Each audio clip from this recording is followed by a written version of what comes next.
मैं आया नहीं तो मैं आखे मैं अपने सारे बीकानेर वालियां को मैसेज करा मैसेज किया दूसरे कहने मिले दूसरे मिल गए तो उन्होंने पिछू राधा कृष्ण जी मिले। राधा कृष्ण जी तुसा पिछू कितों हो? असां भवलपुर रियासत को हैं अच्छा। साढ़े पिताजी मैं कहनी मैं तो बीकानेर ते पैदा जी है जी जी हाँ। हाँ मेरे पिताजी हैं ना जेरे हाँ। वो भवलपुर को आए हैं, मेरे पिताजी आए हुए हैं, मेरे ताऊ जी आए हुए हैं, चाचा जी आए हुए हैं जी मैं और समझ गया सारा हाँ, परिवार अपना सारा भावलपुर परिवार तो का है। भवलपुर रियासत को आया हुआ है। ते भावलपुर का ही असर है कि जबान जिंदा है। हाँ ता असाड़ी बोली है मिठी बोली है साड़ी है बिल्कुल बिल्कुल क्या बिल्कुल। गुड़ कोली मिठी है तो शहद कोली मिठी है ये गाल है ये बोली का ये फायदा है। ते ही दे बाद दी जनरेशन ए बैठी है हाँ ते सौरभ। हाँ जी सर। सौरभ लेकिन इनके नाल एक प्रॉब्लम है कि ये जबान अजय तक समझ तो लेते हैं बस बोल नहीं पाते हम। दुनिया भर के बेर जो मुझे यहाँ जगह जगह मिले, लेकिन मैंने कहा कि मैं अपने देखने वालों को ये ज़रूर बताऊं कि इस साल भी मैं अछूता नहीं रहा और मुझे बेर मिल गए।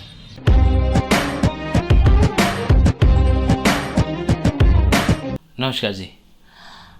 राजस्थान के आजकल मेरे वीडियो चल रहे हैं तो राजस्थान में एक दो छोटी छोटी और भी चीज़ें हुई थी लेकिन मेरे लिए वो ख़ास थी और उन्हें चाहता था कि आप लोगों के साथ शेयर करूं।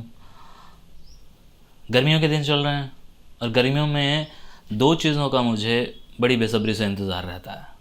वो होते हैं फालसे और गर्मी शुरू होने से पहले और सर्दी ख़त्म होने के बाद बेर, जो मैंने मुल्तान के भी खाए हैं और यहाँ के तो बचपन से हम लोग खाते रहे हैं। और मैंने वीडियो भी सेकंड लास्ट ईयर मैंने एक वीडियो भी शेयर किया था जिसका लिंक मैं आपको ज़रूर दूंगा और उस वीडियो को देख के आपको भी अपने बचपन की कुछ बातें याद आ जाएंगी, शरारती बातें। तो इस बार जब मैं राजस्थान गया तो मैंने देखा कि सड़कों के किनारे इतनी बेरियां बेरियां बेरियां और मेरे मुंह में पानी आ रहा था और मैंने प्रदीप जी को कहा कि मैंने कहा यहाँ तो इतनी बेरियां हैं, तो कहते कि हाँ ये राजस्थान में बहुत बेर होता है। मैंने कहा जी हमारे हरियाणा में भी होता है लेकिन अब कम हो गया। कहते नहीं यहाँ बहुत है।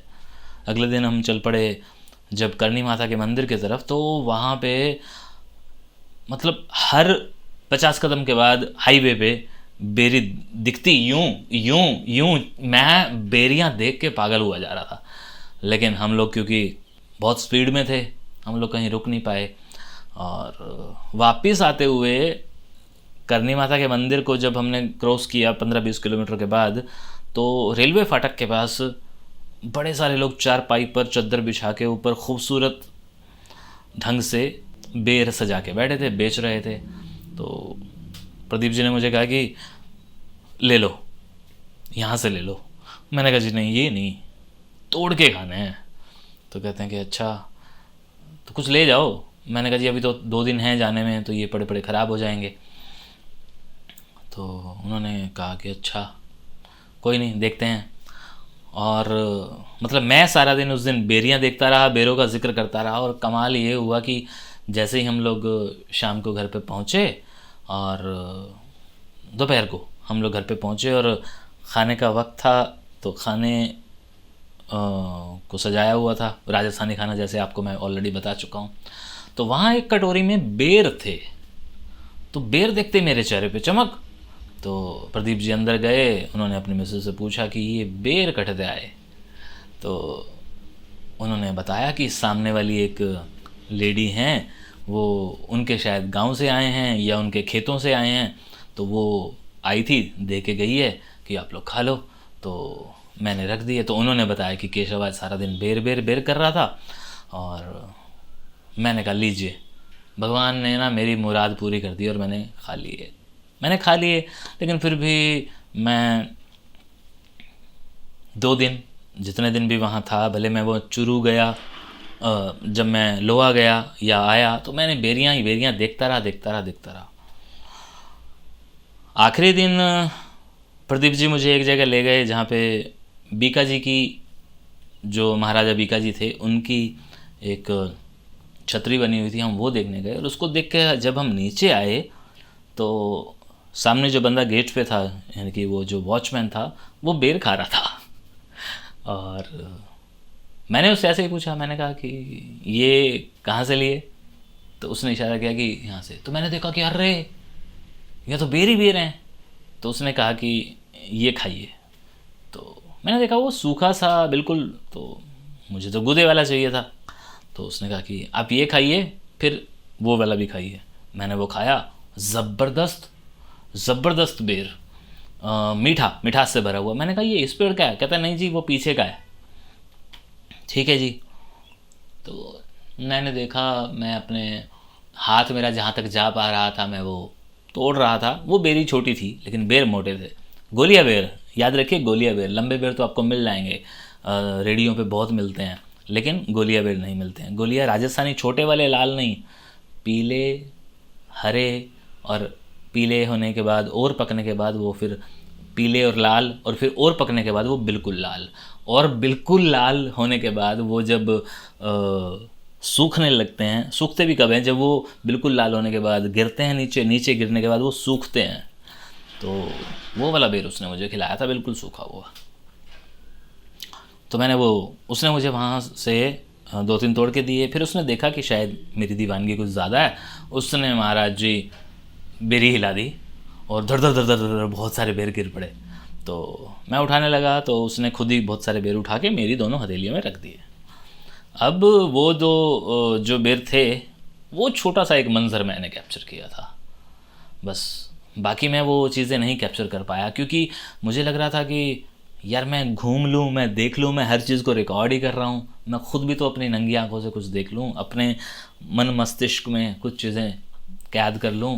कैमरे में तो चलो कर रहा हूँ। तो वो एक मैंने छोटा सा मंज़र रिकॉर्ड किया था जो आप लोगों ने देखा है। दुनिया भर के बेर जो मुझे यहाँ जगह जगह मिले, लेकिन मैंने कहा कि मैं अपने देखने वालों को ये ज़रूर बताऊँ कि इस साल भी मैं अछूता नहीं रहा और मुझे बेर मिल गए राजस्थान के बीकानेर में, और प्रदीप जी की वजह से। यहाँ बेर ही बेर हैं इतने कि हमारे यहाँ पे जब बेर होते हैं तो लोग यूँ खाली कर देते हैं, लेकिन यहाँ पे शायद इतने हैं कि लोगों को कदर तो है लेकिन उनके पास वक्त नहीं है शायद। तो ये हैं वो बेर गोलियाँ जो अब धीरे धीरे ख़त्म होते जा रहे हैं। उसके बाद जिस दिन मुझे आना था तो वहाँ पे यूँ तो बीकानेर में कई ऐसे लोग हैं जो हमारे वीडियोस देखते थे, और मैंने जाने के बाद वहाँ पे 3-4 लोगों को कॉल भी कर दिया था, जिसमें से रमज़ान भाई थे और राधा किशन चावला भाई साहब थे जो वहाँ पे बिज़नेस करते हैं, और एक और हमारी बहन हैं प्रियंका जी, जिनके फादर साहब दिल्ली से लाहौर कम से कम 24 बार वो बस चला के गए हैं, 24 बार या 20 बार वो बस चला के गए हैं, जिस बस में, जो बस समझौता एक्सप्रेस के नाम से थी, जिसमें बहुत सारे लोग जाते थे। तो वो भी बीकानेर में थी, तो मैंने उन्हें भी कॉल किया था, लेकिन बाकी सब लोग तो मसरूफ़ थे और राधा किशन भाई साहब आए थे। अब राधा किशन भाई साहब आए थे तो उनके साथ उनका भांजा आया था, शायद भतीजा था शायद। मैं वीडियो में से देख के नहीं बता रहा हूँ, मेरे जहन में क्लियर नहीं है। तो हम दोनों ने बैठ के थोड़ी देर गप्पे मारी, बातें की। तो मैंने कहा कि चलो इस मंज़र को भी रिकॉर्ड कर लेते हैं। भाई राधा किशन भाई साहब मेरे बीकानेर आने पे मुझसे मिलने आए हैं, तो लेकिन हमने जब गप्पे मारी तो वो हमने अपनी ज़बान में मारी, मुल्तानी ज़बान में। तो वो भी सुन लीजिए, छोटी सी हैं। बीकानेर चावा ते अपने बंदे मिल बनन, वो भी अपने ज़बान आले ते वीडियो देखन आले, बल छोटी सी गल कर लमनी चाहिए। तो मैं आया मी तो मैं आखे मैं अपने सारे बीकानेर वालियां को मैसेज करा, मैसेज किया, दूसरे कहने मिले, दूसरे मिल गए। तो उन्होंने विचू राधा कृष्ण जी मिले। तो राधा कृष्ण जी फोन ते था कई टाइम कितनी बारी गल थी रहती है ना, लेकिन हुन मैं व्हाट्सएप ते थी हुई है गल जी। मैं क्या मिल के एक बारी रूबरू थी हूँ ते गले मिलूँ, हाथ मिलाऊँ, बिल्कुल सही करके मैं चलो करें। राधा कृष्ण जी तुसा पिछू कितों हो? असा भवलपुर रियासत को हैं साढ़े पिताजी मैं कहनी मैं तो बीकानेर पैदा जी जी जी हाँ मेरे पिताजी अन्ना जेरे वो भवलपुर को आए, मेरे पिताजी आए हुए, मेरे ताऊ जी आए हुए, चाचा जी आए हुए, जी मैं समझ गया। सारा परिवार का भावलपुर रियासत को आया हुआ है। ते भावलपुर का ही असर है कि जबान जिंदा है। हाँ ता असाडी बोली है, मिठी बोली है साडी है। बिल्कुल बिल्कुल क्या बिल्कुल गुड़ कोली मिठी है तो शहद कोली मिठी है ये गाल है ये बोली दा ये फायदा है ते ही दे बाद दी जनरेशन ए बैठी है हाँ ते सौरभ हाँ जी सर सौरभ लेकिन इनके नाल एक प्रॉब्लम है कि ये जबान अजय तक समझ तो लेते हैं बस बोल नहीं पाते हम बाकी समझ तो लेते हैं बोल नहीं पाते हैं लेकिन सीखने की कोशिश करें भी है ना नहीं कोशिश तो पूरी है। जैसे बीच बीच में बोल लेते हैं किसी किसी के साथ, जैसे वो बठिंडा जाते हैं जब नानी वगैरह वहाँ पे है सारा, तो उनके साथ बोल बुला लेते हैं थोड़ी बहुत ही, मतलब कोशिश करते हैं, मतलब अच्छा लगता है कि उसकी जबान में बोलते हैं ना तो अच्छा लगता है उसके अंदर। और जैसे अपन इधर भी बीकानेर में किसी से बात करें ना पंजाबी के अंदर, तो उसको लगता है यार ये कौन सी भाषा बोल रहा है, उसको भी है ना एक अच्छा सा अट्रैक्शन से मिल जाता है, उसको वाह अट्रैक्शन मिलता है। तो वरना दूसरा वाला भी है ना उसको बात करने की कोशिश करता है वो कि मैं भी इसी भाषा में से बात करूँ, पर वो भी खुद है ना टूट टूट के बोलता है, मैं भी टूट टूट के, तो एक हंसी मजाक का खेल हो जाता है वो। ਤਾਂ ਇਹ ਇੱਕ ਛੋਟਾ ਜਿਹਾ ਕਲਿੱਪ ਭਾਈ ਮੈਂ ਕਿਹਾ ਚਲੋ ਮੈਂ ਤੁਹਾਡੇ ਨਾਲ ਸਾਂਝਾ ਕਰਾਂ। ਇਹ ਆਏ ਹਨ, ਮੈਂ ਬੈਠਾ ਮੈਂ ਪ੍ਰਦੀਪ ਸਾਹਿਬ ਦੇ ਘਰ ਤੇ ਉੱਥਾਂ ਮੈਂ ਇਹਨਾਂ ਕੋ ਆਖਿਆ ਮੈਂ ਕਿਹਾ ਮੈਂ ਇੱਥਾਂ ਹਾਂ ਕੱਲ ਨਿਕਲ ਵੇਸਾਂ ਤਾਂ ਤੁਸੀਂ ਆ ਬਨੋ ਤੁਹਾਡੇ ਦੀਦਾਰ ਥੀ ਵੇਸਨ ਤੇ ਸ਼ੁਕਰੀਆ ਤੁਹਾਡੇ ਡੂਵੇਂ ਦਾ ਤੁਸੀਂ ਆਏ। शुक्रिया ताड़ा है बहु को चाहता था तुसा आए हुए तो दिल क्या खुश थी गया इतना अंदरों को मतलब ठिकाना कहने खुशी था कि यार ए बड़ा बिरा मिले मेरे को आज देखो क्या चलो शुक्रिया बड़े बिरा का आशीर्वाद ही चाहिए मेरे को भी भैया क्या थैंक यू। और उसके बाद एक दिन घूमते घूमते मुझे कुछ एक वहाँ लिखा हुआ दिखाई दिया जिसे मैंने फट से फ़ोटो लेना मुनासिब समझा, क्योंकि वो यहाँ पे श्री ज्ञानानंद जी महाराज जी के मुखारबिन से मैंने अक्सर सुना है, जब भी वो सभा का आगाज़ या समापन करते हैं शायद, तब वो कहते हैं कि हे नाथ मैं तुमको भूलूँ नहीं। तो वहाँ एक जगह पर यह बहुत ही खूबसूरत लिखा हुआ था। लिखा क्या हुआ था, वो एक आर्टिस्टिक वे में डिज़ाइन किया गया था, हे नाथ मैं तुमको भूलूँ नहीं। वहाँ मुझे महाराज जी की याद आई और मैंने कहा कि मैं ये मंज़र रिकॉर्ड कर लेता हूँ। मैंने वो रिकॉर्ड कर लिया और बाद में जब मैंने उनसे पूछा, मैंने जब प्रदीप जी को कहा कि ये हमारे ज्ञानानंद जी महाराज अक्सर कहते हैं, तो उन्होंने मुझे बताया था कि ये कोई और बहुत पुराने संत महात्मा थे, ये उनकी चंद लाइनें हैं।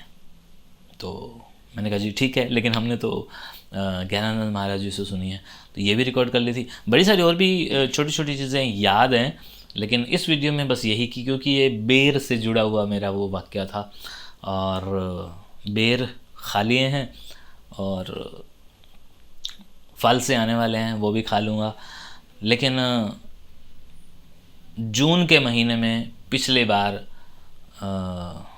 मैंने फालसे का एक पौधा लगाया था, जो कि अच्छा खासा बड़ा भी हो गया था, लेकिन मेरी बदकिस्मती कि वो जहाँ लगाया गया था वो ज़मीन किसी ने उस पर कुछ बना दिया, वो चली गई और वो पेड़ भी चला गया, पौधा चला गया, जो पेड़ नहीं बन पाया। हालांकि वो बहुत बड़ा पेड़ होता ही नहीं है, आप लोग जानते हैं, लेकिन फिर भी मुझे पता है कि हाँ मेरे फल से मुझे कहाँ मिलेंगे, मैं अपने आप फल से ढूंढ लूँगा। और पिछले साल जिन लोगों ने मुझे फालसे के बारे में बड़े सारे कमेंट्स, बड़े सारी बातें बताई थी, वो सारे लोग ज़रूर याद करेंगे कि हाँ जी बस फालसे तो आए, फालसे तो आए। तो मैं भी इस बार जब फालसे खाऊंगा तो आप लोगों को खाते हुए प्रॉपर एक वीडियो बना के ज़रूर दिखाऊंगा कि हाँ हमारे यहाँ भी फालसे होते हैं, लेकिन कम तादाद में। शुक्रिया।